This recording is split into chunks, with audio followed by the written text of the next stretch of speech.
kita diberikan kemenangan ya lumayan jauh lah jaraknya gitu. Tapi memang kalau udah di fase PON ini semua tim sebenarnya dengan kekuatan yang sama, Bang. Tapi alhamdulillah hari ini kita diberikan ketenangan, jadi mainnya anak-anak lebih lepas gitu. Untuk langkah selanjutnya apa nih? Ya kalau untuk yang tim putri besok kita ketemu tim Bengkulu.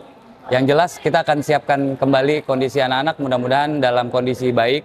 Walaupun memang tadi ada beberapa atlet saya yang sedikit cedera, tapi mudah-mudahan pertandingan besok mereka udah siap lagi.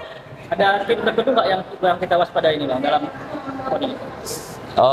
Untuk di PON ini memang sebenarnya semua sama, Bang ya, tapi memang kalau secara catatan di atas kertasnya ya ada Jawa Barat yang juga rival kami sering final lah gitu kan.